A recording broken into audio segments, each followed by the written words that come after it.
glimpse of the port of Cannes. If you consider yourself really wealthy, please come and park your yacht in the Cannes port and attend the Cannes Film Festival or any other festival that occurs during the year.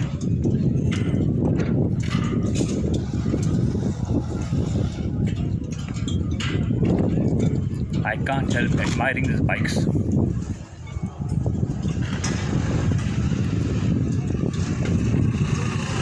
I just can't help admiring these bikes.